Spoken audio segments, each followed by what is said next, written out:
So before Magdalena gets started, I'll just give you some background information on her.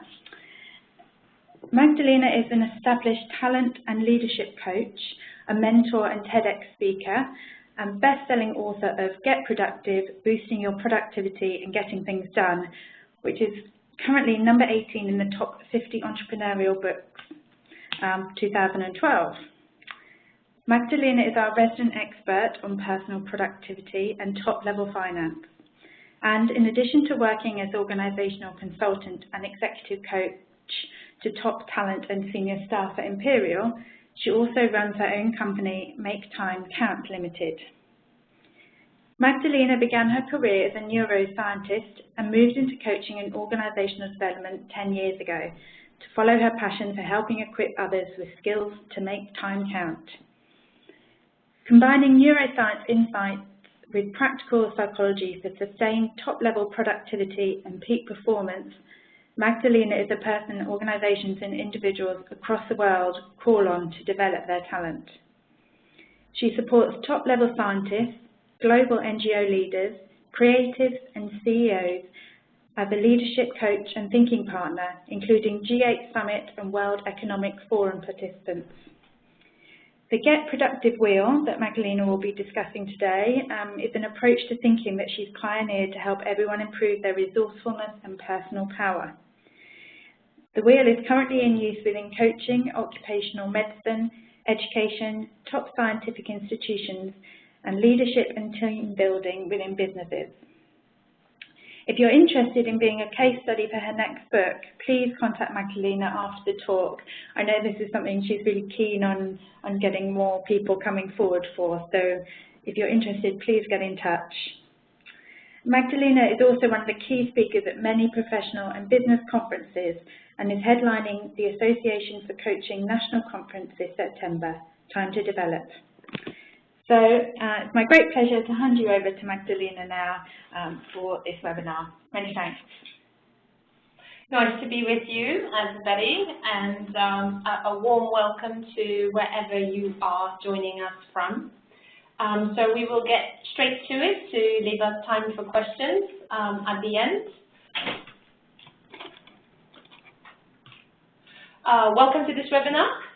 If you're interested in improving your thinking, creating better results, more success, innovation, engagement, if you're wanting to have people working with you and for you and loving it, I hope that you will pick something up from today that might be of help.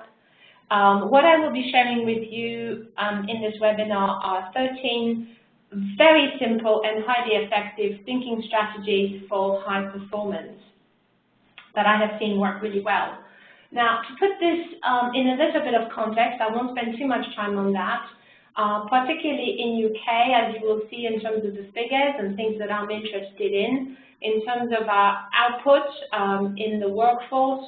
We are behind other industrialized nations in terms of our productivity on average. I know these numbers are coming up, but we still are quite a long way below others.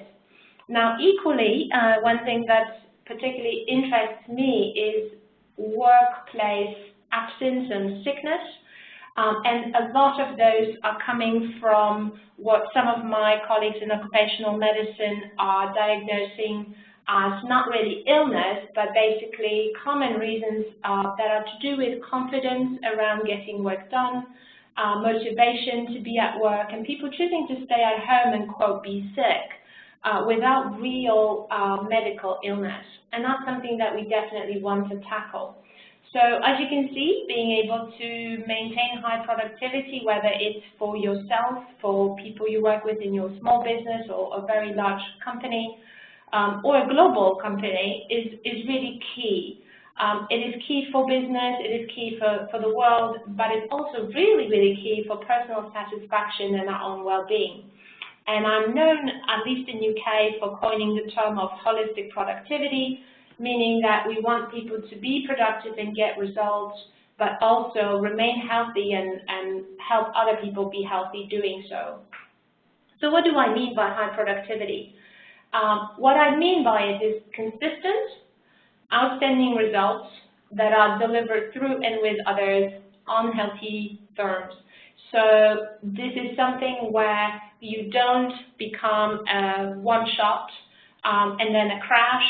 It is about maintaining particular standards. It's about continuous output and doing so with a smile and a light way of being. So there's a way of doing things, but also a way of being. So that will mean a certain attitude and a certain habits that you will develop to continuously deliver. Now, productivity, of course, is so many different things when we're looking at individuals or teams or whole companies. But it is about good ideas, for sure. It is about productive or effective thinking that generates competitive advantage, that helps come up with new ideas that are worthwhile and so on. It is about sharing and engaging. It is about doing, and it is about continuous learning. So all those things really come to be associated with productivity, but productivity is, of course, a quite broad discipline. Now, to me, having started in neuroscience, I think that productivity from an individual going outwards to any system is really about thinking quality. And so what do we know from neuroscience about this? Well, one thing that we do know is that our brains are made up of cells called neurons, and those cells are connected by to each other by particular pathways. At any given point, some of those pathways are active. So on the left-hand side, you see there a little mapping in the brain. In this case, it looks like one side of the brain is slightly dominant over the other. And on the right-hand side, you can see the synaptic connection between, two points of contact where some activity is coming through. So that's kind of how our brains work, isn't it? And at any given time, our brains focus on solving problems because we have been trained that way from birth, pretty much. So this sort of question of how do I get from A to B? Now, what neuroscience and what psychology is finding out is that actually the answers that tend to come up first are those that are supported by the strongest connections between cells. So connections that are well honed in, well practiced. So this is where our habits come into place, our biases, and all the things we've tried before and so on.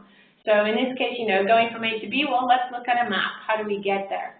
Now, what is very interesting in the current climate, in the current way in the Western world, is that as life has gotten faster and there's more information, there's more things grabbing our attention, time pressures, the stress, the need for quick wins, short-term outcomes, it forces the brain to, of course, perform faster, and it takes shortcuts. Now, shortcuts will be anything that is really, really quick to do, where your attention and your knowledge go first.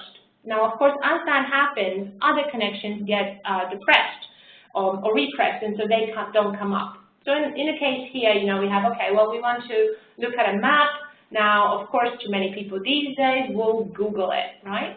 Now, what tends to happen with that is that loopy thinking will dominate. So things that are already associated with these concepts will come forward and be easy to recall, easy to come up with, and they'll trap our brain into that sort of thinking, whereas other things will not. And these other things are not necessarily rocket science, but they're just alternatives. They're other ways of looking at it. They're reconstructing the problem, maybe reframing it, maybe asking a totally different question that's related, and what we call, synthetic thinking, or thinking in a different way. So in this case, we might have something where we're going to say, well, why don't we not even look at maps, because we don't have to travel, we can arrange a Skype call. So it's a pretty simple demonstration to what really happens. So what I've discovered in my work is that brains naturally will try to cut corners, and this is a natural way for the brain to work. If some of you have listened to my past seminar, you will know that the brain is a very energy-rich customer, and so it's doing this to preserve things, and it's also doing it because it's actually an evolutionary advantage to not pay attention to everything. But when we're wanting to think well, this is something we almost have to get out of, because we want to do something different. So to visit other ideas, it helps to have a framework, a sort of scaffold that we can run this thinking along particular pathways. And as we do that, we can then think more resourcefully, but do so with speed. And that's something that I'm going to be showing you today. Now, everything in my experience around staying ahead of the competition is about how well we use our minds. And whether that's, as you will see later, because of the networks we're part of, whether that's because of the idea we have or the people we link up with, or because of our ambition and so on. At the end of the day, it does boil down to how well we can use this massively rich organ that we are given, that we can use very, very well. And it is true that our lives and our organizations and business generally really demand more systemic thinking. So looking at the world and sustainability, corporate social responsibility, looking at businesses, looking at ideas that will thrive versus businesses that will fail. We're looking for what some people call creative thinking, but also thinking that allows us to generate a lot of impact quickly. So basically, to do that, to think very resourcefully, we have to override the brain's natural preference to be thinking like a problem solver, but in a very simple, quick, time-pressured way. But we want to do that, of course, in a way that doesn't take ages, because, time to think is a nice idea, but the number one thing that most of my clients or organizations will say is that, in fact, the one thing people don't have is time. Many executives, are really happy to be given an hour or two of just time to think. So being able to master a process where you can transform your thinking, elevate its richness, is really quite important. So what does coaching have to do with all of this? Well, coaching is something that allows you to create conditions where others can think well as well. So as you will probably know, most of us start out by doing things ourselves. I remember when I first started out in research, it was about doing my own work, then slowly mentoring other people to do the work with me, then becoming more ambitious and so on. So we tend to attract people into our enterprises, whether it's our business, whether it's our project and so on, by first doing it ourselves, and it's where we start from. And over time, we might, become linked in collaborations, groups, teams. We might delegate work, and we have this relationship with other people where there is a common goal or something that's linking us together. But really, the sort of pinnacle of that is being able to leverage the sort of strength that comes from working with other people by helping not just ourselves to think well, but by helping other people think well also. And this is something that's really, really important because it amplifies the effect that any talented individual can have, because we now have more than one. And this is really great. And another reason why I think this is so wonderful is that it builds responsibility in the other person because they're thinking for themselves. It builds motivation, it builds their confidence. So it helps to develop other people, and there's nothing better in business than a lot of people that can think well as a group. That's really, really what we're after. And it is true that, in many companies and just generally in terms of our careers, money is important. But in fact, most people and many people that I work with are really attracted to a sense of empowerment and the ability to take ideas, take their visions into a higher level, being surrounded by other people who are visionaries, who are thinkers, who are creatives, and so on. And so basically being able to empower others will mean that as a manager or leader yourself, you will be able to continuously surround yourself with people of high quality. So that's really important. So the bottom line of this means that, I get the time, other people get empowerment through coaching, and all of us succeed more. So that's really, really good. Now, the case for coaching is really interesting. I mean, it's been building up momentum for the last decade or so. And as you can see, many people at work oftentimes are confused. They don't know the decisions they're making. They don't often know the information. And sometimes they don't even perceive their managers or leaders as approachable people to ask. So oftentimes people don't ask. In fact, a few years ago, I did a study around stress at work. And one of the key things that caused stress was a lot of change where people were afraid to ask for information. So being able to develop skill sets of conversation, of questions, is really quite key in any organization.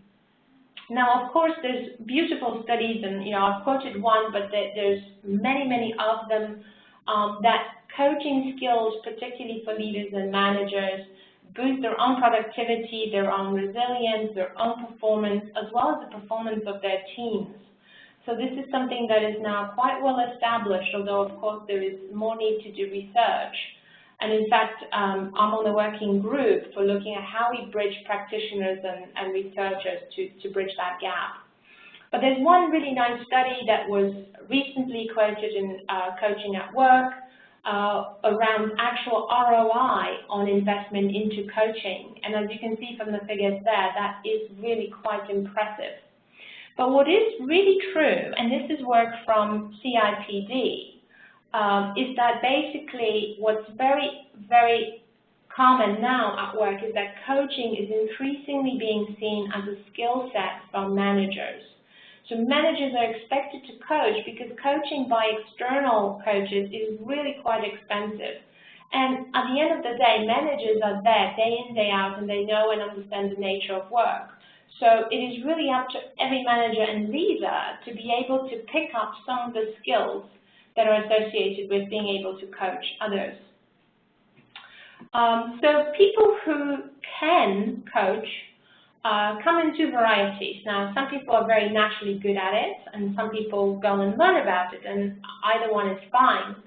But basically, what the data suggests is that there is a really strong correlation between people who can coach at work in terms of getting really lasting performance improvements, better relationships with their teams, much more easy culture, a culture of trust and mutual respect, which allows for much more innovation, people coming up with ideas. Now, those managers and leaders themselves become more confident. I've seen their careers rise because they're able to equip other people for change, for top performance, and so therefore they're being selected and seen as very good themselves. They achieve greater staff engagement and commitment to the business, and this is about that extra discretionary effort, that real passion that comes into it.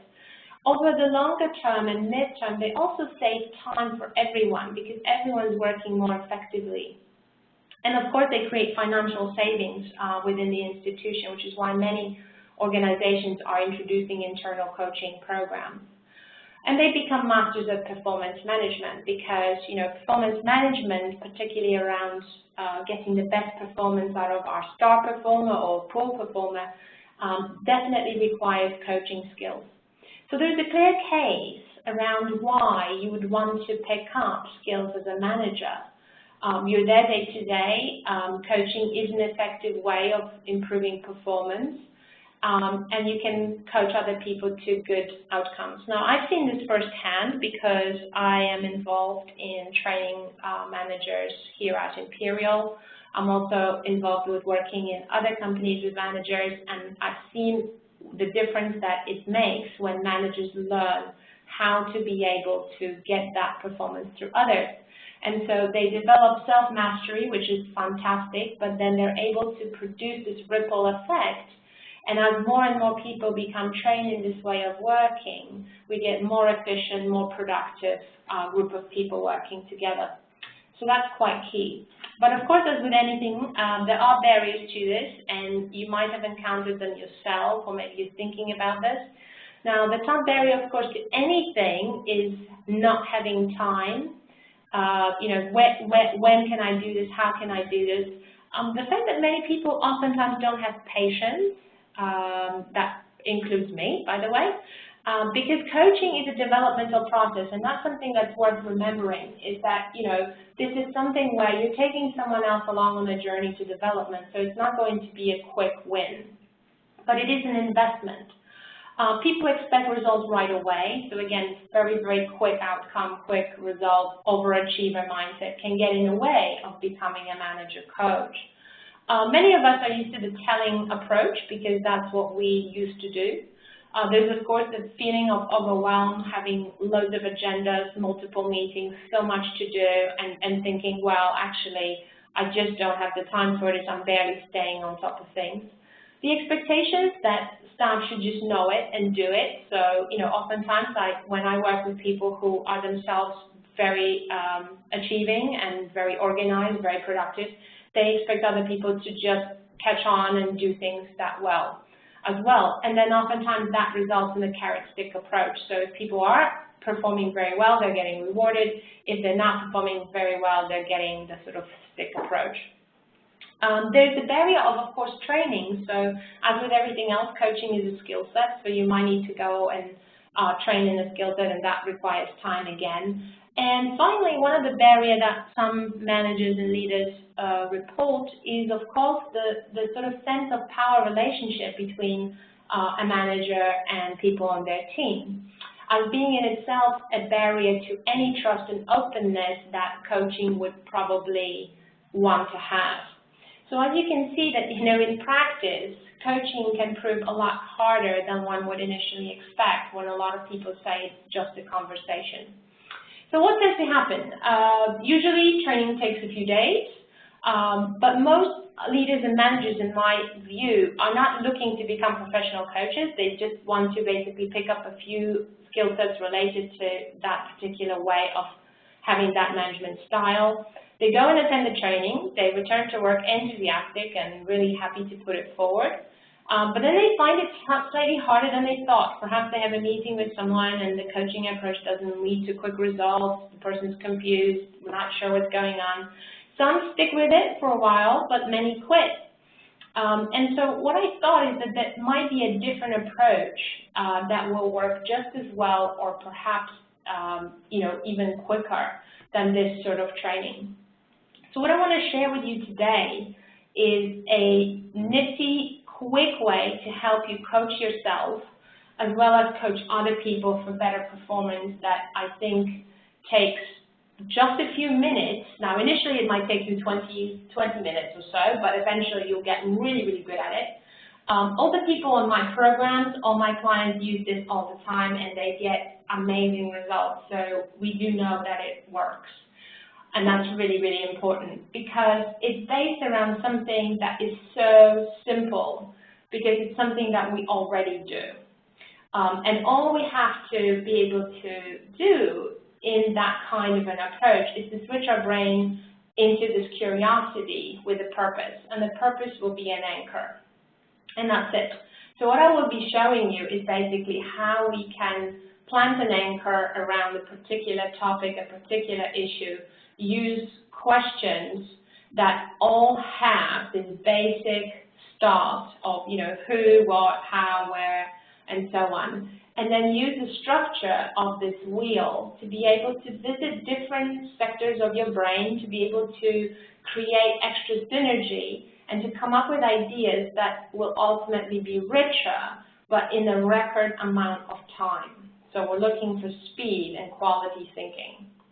And why is this important? Because at the end of the day, conversations are really key to any business. So nothing happens without a conversation in today's world. Even though we're so technology rich, in fact, we're still really just thinking about connecting with people. And even the conversation you probably had with yourself this morning about how you're going to motivate yourself, how you're going to execute things, what's on your agenda, was actually a conversation.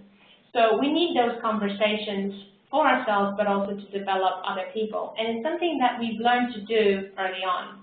So, which is why in literature, coaching is always linked to change and transformation, because every time we're motivating ourselves, we're having a conversation. So what I'm going to show you is really based around things that your brain already comes equipped with. So there's nothing new in this bit of material at all. We're all used to thinking about challenges, issues, problems, and successes. So those are going to be our anchors. We're all used to thinking as kids in terms of questions. So, I think until the age of 5, all we do is we ask questions of our parents, our elders, and everybody else who's around, how do things work? So this is how our brains naturally do things, and all we have to do is let them do it. So this approach will be based on common sense. It'll be looking at anchors, open questions, and having a wheel. It's fun, it's quick, it's practical, it's natural, so it should come to you fairly intuitively. It is very simple. Sometimes people think it's too simple to be working, but it does. It's very efficient and it's powerful. So no more heavy theory and coaching complexity. We're going to be doing things in a simple way. Now, how did this wheel come about? So a few years ago, I set myself a challenge. I decided to create a workshop that would be 60 minutes long, that would be a whole day time management training course. And I succeeded. This course worked for everyone from frontline staff all the way to CEOs, and it was based around one simple concept, which was lateral thinking. So basically using common productivity strategies that we all know and being able to tell a story around it that relates to our own context, and therefore using our own brain to be able to consciously come up with ideas for change. And that actually worked. From that, this book was born, which was mentioned earlier in the seminar, but I don't want to talk about it too much. The key message in that book that I think works so well for people who like that sort of approach is that it lets you reflect. From that reflection, your brain comes up with ideas and concepts that you own and that you think are a good idea, which will automatically make you act because, we're all smart people. If we think of something good to do, we just go on and do it. And that seems to work. So based on the work I've been doing, I've come up with what I now call 12 thinking strategies for increasing performance. And people who will implement these strategies and begin to learn how to use them get better results over time, they're more successful, they develop greater self-awareness, they have less stress, they're far more confident and resilient, they're well-networked, and they tend to be on top of things and in control, which is not a bad place to be. So I will go through them now in the seminar fairly quickly, but the slides are there with you, so you can come back to them later on. So starting at the top, in our red zone, we've got 3 strategies that are to do with sort of systems and looking at things in a larger way. Now, others is about looking at and asking questions around how do the relationships I have with other people help me get something done. Ripples is about maximizing the impact you have. So looking at how do I generate the biggest benefit for the effort expended? How do I take a national campaign and make it international, for example? And energy is to do with the system inside us, which is the system of our body, and looking at being able to manage that system so that we both don't tire, don't exhaust, and are able to match that energy to a given task. So all 3 of these particular strategies are regularly forgotten in the work context and underutilized. Now, what we get from this, the slides are freezing at the moment. Let me just wait so they can catch up with us. We're having a little technical glitch. Oh, there we go. Let's see. Yep. So what we get from these 3 strategies are, of course, questions for each one of those sectors that we can consciously run inside our brain. So, for example, here's a series of them to give you some ideas, but of course you will have your own questions. So who could be able to help you? Who has something similar to offer? Who do I need to surpass or overtake in my job, and so on. So different things you can think of from the sector of others. In ripples, looking at maximizing impact, what would be the best use of the time? How could we generate results faster? Who else might we partner up with? Could be either a sector of others or looking at ripples and others together. And questions around energy. So, for example, what energy do I need for this particular task or this sort of work? What sort of emotional state do I have to be in to motivate my employees, and so on. So basically what I want you to always think about is generating your own questions and letting your mind naturally take you to the questions that appear to you within that particular general umbrella or general sector of the wheel.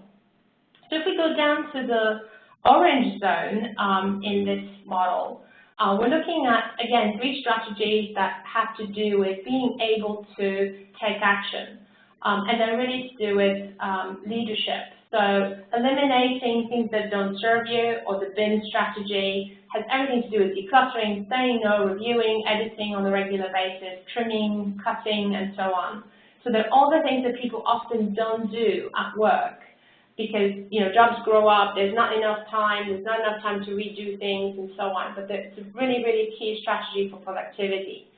Magic 5 is the ability to take action and get things done, however short the time. I call it Magic 5 for Magic 5 minutes. And in many of my conditioning programs, I use that strategy to help people be more productive and save time at the end of the day to give themselves some free time. And finally, responsibility is a strategy around taking control and creating results proactively yourself. So this is about not passing the buck to someone else, not saying, well, someone else will do it, but just stepping up. All three of these strategies can be massively improved in a work context. And again, there's some natural questions that can arise from each of the segments. So, you know, bins, things like what or who needs to go, you know, within a particular context of work. What can be outsourced, for example. Looking at Magic 5, what's the key next step? What one action will make the biggest difference? Looking at responsibility, you know, who's going to be accountable for what, and so on. Again, what I'm really keen that you do is, while I give you some of these question ideas, I'd like you to be able to trust the process in your own mind to come up with questions that will be relevant to your anchor, because you're always applying the wheel towards a particular challenge or problem that is your own. Going to the left of the wheel, we have the bullseye strategy, which is really a strategy of keeping priorities, and that is a very difficult thing for the brain to do, particularly in the current context of the world, because we tend to lose focus. In fact, things like mindfulness programs are all returning as a way of getting our brains to focus again. The brain easily defocuses, and that's not so good. Strategy of completion, mastering endings. Now, there are a lot of instruments that profile people in their ability to complete, and it is a key aspect of productivity. So again, we're looking at, you know, completion, meaning either finishing things off, sometimes cutting things because they're not coming to fruition, and a strategy of planning, so having specific plans. Now, strangely enough, these strategies in the workplace are often already in pretty good shape. They're used by people, but many times they can still be further improved. And again, we have some questions related to these particular segments around, you know, what are the key priorities, what is our USP, for example, looking at completion, you know, what does the end result look like, or what does success look like if we're, you know, if we're making a profit, or if our product is the best, what is that product like, and how can we keep it there? And plans. So what, you know, what specific steps do we have to take? What can we learn from someone else who's done a similar plan, and so forth. And finally, the last segment of the wheel, looking at 3 strategies around standards, milestones, and facts. Now, standards are, of course, having very specific performance criteria. So many of you had a standard to show up to the seminar on time. You were here already punctually at noon. That is a standard, and many of us have standards about how we show up with other people. Many of us have standards around our work performance and how we are in our communities, our families, and so on. So standards are very, very key to performance because they allow us to maintain performance over time. Milestones, you know, is about having clear goals. So that's about having targets, KPIs, particular outcomes, and working to them. And there's a lot of research into goals and their importance. And finally, facts. So working with what is. Now, many times what I'm seeing people do is they work with assumptions, they get into groupthink, they might work in departmental silos, and so on. So while these things do often in companies or organizations look good on paper, so, you know, many places have standards, they have their plan charts, and they have their milestones, they have facts and strategies. In practice, these things don't always fruit the same way that they look on a piece of paper. And again, we have some questions that come up from these zones that are listed here on the left as ideas. But again, your own mind will direct you to something else. Now, what's really key about that particular sector is that oftentimes the questions that come out of here can seem a bit direct. So sort of, how do you know this is true? Or, for example, do you have a standard? So they can put people on the spot. So I would just recommend that you ask them slightly gently, but at the same time remain focused. Success. Well, these strategies, when implemented and when you use the wheel and think this way, you will get a lot of good results. But what I have found over the last few years is that many of the people I work with on long-term leadership programs come and become amazing. And then they ask this question of, so what? Because what is true, and perhaps in particular in the Western world, but I think also everywhere around the world, is that part of our existence as human beings is around searching for deeper meaning and a deeper level of satisfaction than perhaps these external measures of success like money, companies, and so on.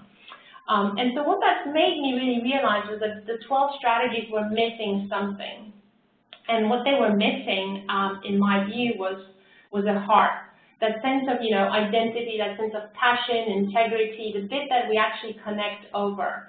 And this was a topic of my TED Talk earlier this year, but actually when I put that into the model, it really became real. And I think that is, now really, really important. So at the center of the model is the heart. Now, what does that mean?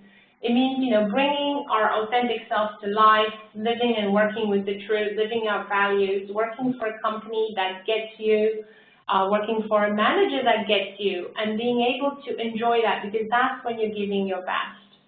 And what that means is that, if you're working with the heart within a team or an organization, you're able to work on the fundamental things that are going on. Some of the feelings, for example, so it could be excitement, it could be that you're going through a process of change, it could be that you're disappointed. But whatever it is, you're really working with the truth and reality. So it's like fact, but it's got much more personality to it. And it happens to be the lowest used strategy in the work context of all the 13 strategies, because it's the hardest one for people to feel vulnerable enough to actually disclose. But it is fundamentally key. So again, there are some questions related to the heart strategy. What do we fear the most, or what do you fear the most? What gets you out of bed in the morning? What makes you try harder? Who inspires you, and so on. So these questions will always cut to the real, true nature of the other person and to yourself, and they're really, really important. So how do we put it all together? Well, to put it all together, we have to start off with an anchor or a conversation for the topic. So there could be a challenge or an issue to be discussed. We can then go straight for the heart questions. We can say, how does that make you feel, or what do you think about this, or who inspires you around that particular area, and so on. We can examine questions from any of the other 12 sectors, and then we can revisit them as we need to, because they will create extra synergy. And what that means is that, whereas normally people will cut straight to facts or straight to plans, or maybe they'll go straight to others, we can delegate this work. Some of these will be forgotten, because just as I told you at the beginning, the brain will have a natural tendency to pick some of these sectors more than others. And the whole point that we're trying to do is to get the person to visit all 13 sectors to create richer thinking. And we can do that in about 15 to 20 minutes. And at the end, we've generated something that is more resonant with the person, more true, and is probably of higher quality in my experience. And then we can check for buy-in from the person, and then we'll go and make it happen. So that's the Get Productive wheel in a nutshell. Now, what have I seen be the case with this wheel?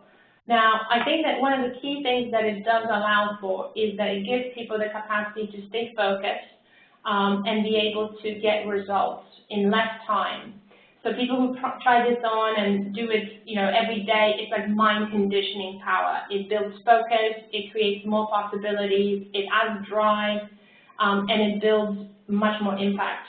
It is rooted in how your brain naturally works, so it requires no study. Now, the wheel is helpful to have as a reference point at the start, but you will quickly memorize it, and you'll find yourself using it and asking yourself these questions from different sectors just very naturally. It can be applied to any issue or challenge, because the focus or the anchor is yours, so you can apply it to, how do I raise my brand? You can apply it to how do I transform my company? How do I make this team more productive, and so forth. It uses natural curiosity and simple questions that we learned as children. So it's something that anyone can do. It doesn't matter if you're left brain, right brain, if you have people skills or if you don't have people skills. If you've studied a lot already and you know a lot about coaching, fantastic. I work on this model with experienced professional coaches.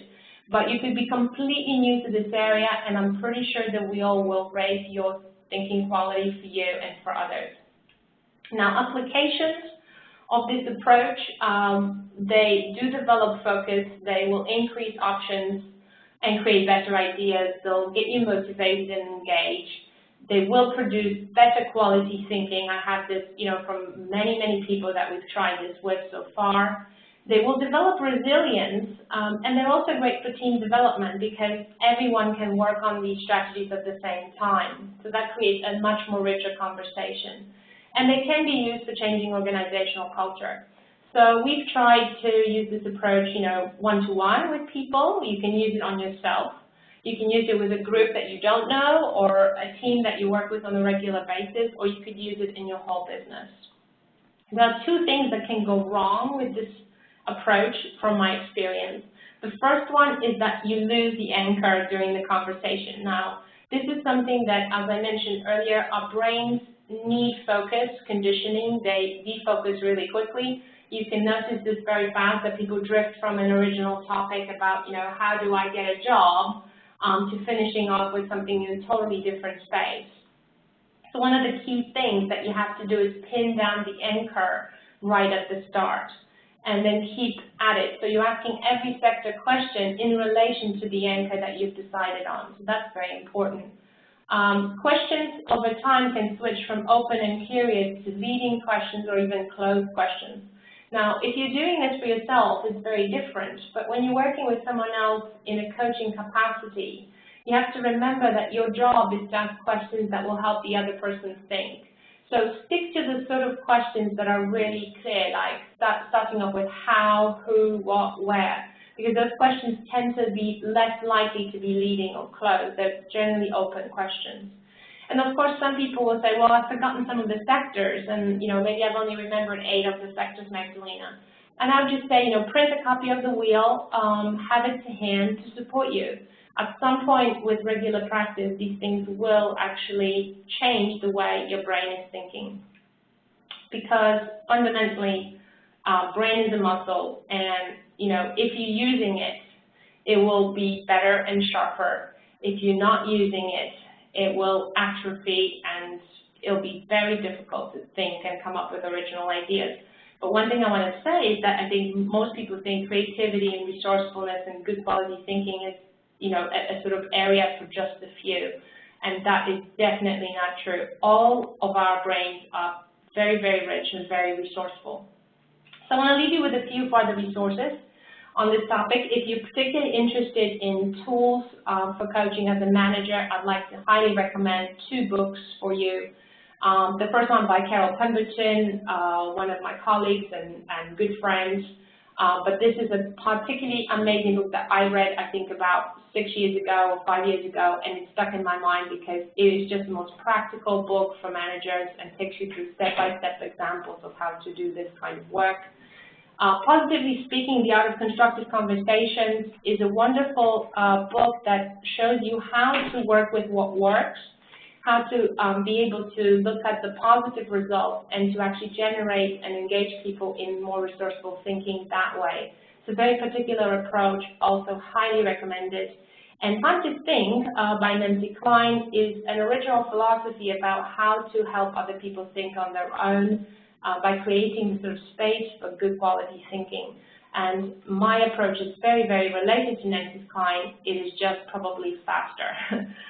There are some online resources that I would also highly recommend. The first one I found in researching the seminar, in fact, and it highlights generational characteristics that one ought to consider, not just for coaching, but also in working with people as a manager and how we communicate with people from different generations. So that's very helpful. And 2 very inspiring TED Talks that I think will make you laugh, will touch your heart, and they're just particularly relevant to this topic. I'd like to also give you some information about this particular training in case you're wanting to pursue that further. That's available on our website, makesuncount.com. And finally, I'd encourage you to stay in touch with me. There's different ways of doing so. I am on LinkedIn, and I do welcome people connecting with me anytime. I do Twitter from time to time, although not too much. Our events around Get Productive are available in London at the moment through Eventbrite, and you can search for Get Productive. And of course, have a look at my TED Talk video with the link there. And if you don't have a copy of Get Productive, then I'd recommend you get one. Thank you very much, and we'll start with questions. Oh, many thanks for that very insightful webinar, Magdalena. As you just said, if you have any questions, now's the time to send them in. You can do that by the Q&A section on WebEx. We've had a couple that have already come in, so we'll just kick off with those straight away. Magdalena, somebody's asked, what do you think are the key derailers in getting people to excel? The key derailers in getting people to excel is probably courage of your conviction. So, you know, I've seen people, particularly in larger companies, you know, I've worked with other people, colleagues on talent development programs, which are all around taking employees that are lower down the rank and accelerating them. And in conversations with them one-to-one, you often see that they have tremendously good ideas for business. But partly maybe, as the research that I quoted earlier on says, many people are afraid to talk to their managers. And so those ideas just don't come forward. So being able to establish a culture of courage, of being able to have those ideas be spoken out is very, very important. Okay, thank you. So good open lines of communication and that's right. Courage in your conviction. Thank you. And one more here. In your experience of developing others, what is the key to success? I would probably say perseverance, resilience, and perseverance. So I'm always inspired by, you know, people who start out in business, who start their own companies, and the ability to keep going when things are really hard. I was just attending a workshop by a lady who launched a company called Noodle, and it was an inspirational talk about someone who, you know, believes as an artist, is an inventor, and who believes in the product. And being able to have that resilience when things are not looking good, when life really tests you. Okay, very good, thank you. And lastly, you put forward quite a strong argument with your Get Productive wheel that coaching can pretty much fix anything. Do you think that's true? Would you say? Well, Andrew Murray won the tournament, so can it do it? I think coaching can do it under the right conditions. Condition number one, the coachee has to be willing. You know, we can bring a hot water, but we can't make it drink. So you have to have a natural hunger in a coachee and an openness to learning. But openness to learning in business now is probably the most differentiating factor for people who will succeed longer term, because information just turns over so quickly. So that's probably, you know, really, really key, is people who are able to be open. I think coaching, I've never seen a case in coaching that has failed. Mm-hmm. So it can do a lot, but I'm sure it's not a panacea for every single thing. But with most things, you get out of it what you put into it at the end of the day. That's true, although equally, you know, I draw a lot on sports psychology, and I think that you do need to have the right coach. And many people will say that, you know, there's no such thing as the wrong coach, but I think that if you want results fairly quickly, you have to get the right match. Okay, well, thank you very much. And those are all the questions we've had in so far. But please, if you think of anything after today regarding this webinar, as Magdalena said, she's very happy to be contacted via LinkedIn or Twitter, or you can come directly to the Alumni Relations Office. Oh, we have just had one more come in. I think we've got time to look at that now. The question is, as mentioned, heart is the heart. Difference in age and working style could be a high wall in making the heart. Any suggestions? I'm not really sure what this question is really trying to ask. I'm having slightly trouble understanding the question. But, you know, differences in age and working styles, yes, they exist. Now, many managers and leaders these days can be sometimes younger than the people they're managing in their business or that they have hired. But at the end of the day, you know, I come from a humanistic school of thought which says that if you are honest, no matter what the message is, you'll be able to connect and work through any conflict that you have with anybody, get down to what really matters and so on. So I think age, even working style, as long as you really understand what someone else needs, and if you're able to understand what you need and talk about those needs, you'll be able to do that. And I say this because I'm a nationally qualified mediator, and I've done that a number of times with people who, you know, believe that their separations were greater than they actually were. So I hope that answers the question somewhat, but feel free to elaborate on your question and we might be able to post the answer to everybody. Okay, thank you very much. I think it's time for us to finish the webinar now. Many thanks, Magdalena, for those great insights. I'm sure you've helped a lot of people there who'll be able to continue to get the best from their staff, colleagues and clients. And thank you for all those listening. Just to add, we always want to continue evaluating and further developing our webinar offering. So please, we'd ask you to respond to the online evaluation form, which you'll be taken to after this webinar closes. It's your opportunity to give us some really useful feedback on how we can continue to deliver future webinars on subjects that are of interest to you. If you don't have a chance to fill it in immediately, you'll also be emailed the link. And also just to say, if you want to pass this on to any of your colleagues after this event, it will be posted on the Imperial College Business School alumni website, and it will be available on our social media sites. So it's there for you as a resource after this date. So many thanks to everyone listening, and many thanks to Magdalena for an excellent webinar. My pleasure. Thank you. We wish you